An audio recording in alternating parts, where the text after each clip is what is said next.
BNP কি তাদের মহিলা নারী এমপিদেরকে দায়িত্ব দেওয়ার মধ্য দিয়ে সারা দেশে কি তারা একদলীয় শাসন ব্যবস্থা প্রতিষ্ঠা করতে চায় মাননীয় স্পিকার?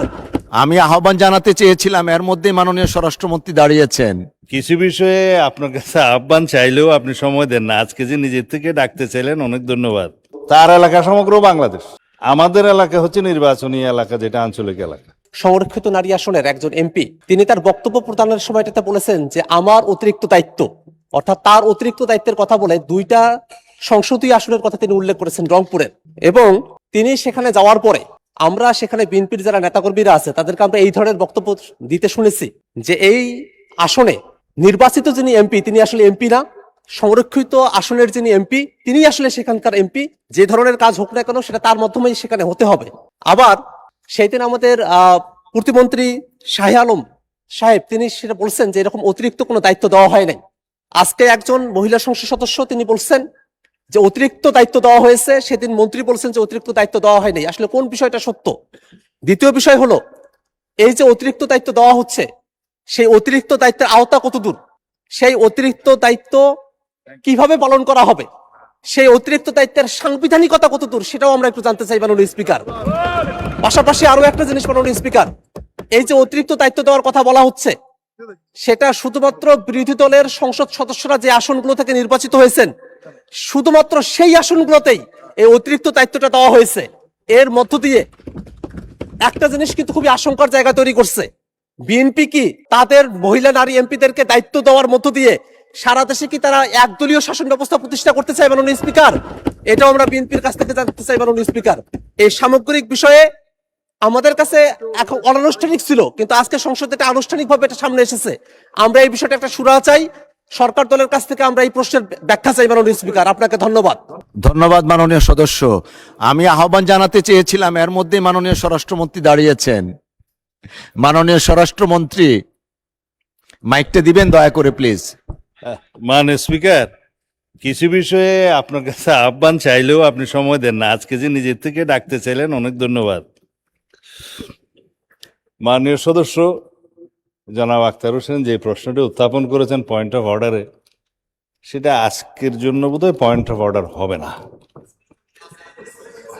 তারপরেও যেহেতু উত্থাপিত হয়ে গেছে, আপনিও আহ্বান করছেন জবাব দেওয়ার জন্য, আমার জবাব দেওয়া জরুরি। এই মহান জাতীয় সংসদ 300 সদস্য লইয়া গঠিত হইবে আর্টিকেল 65। আর্টিকেল 65(3) এর অতিরিক্ত আরো 50 জন সংরক্ষিত আসনের মহিলা সংসদ সদস্য লইয়া এই সংসদ গঠিত হইবে।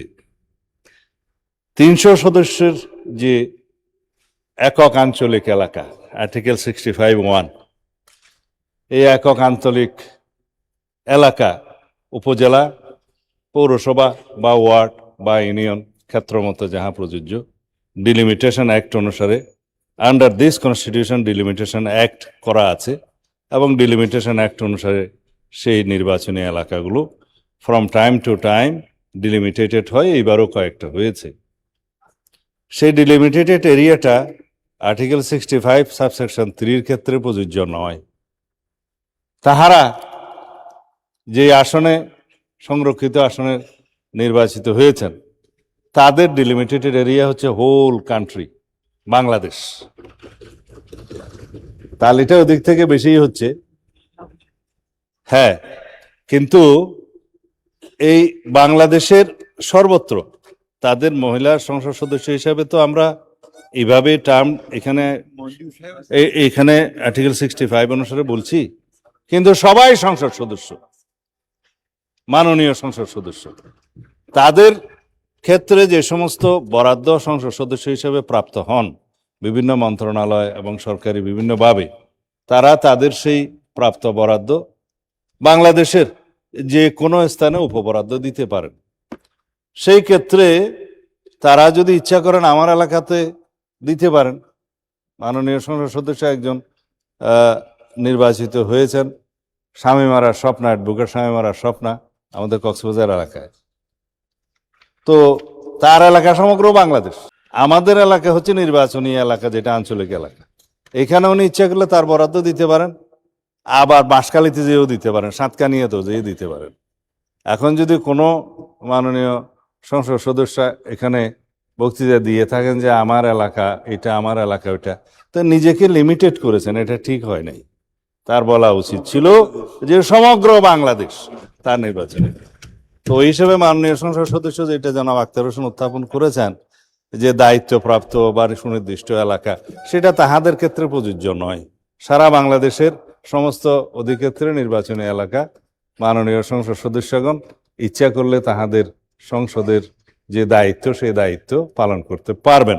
ধন্যবাদ মাননীয় স্পিকার।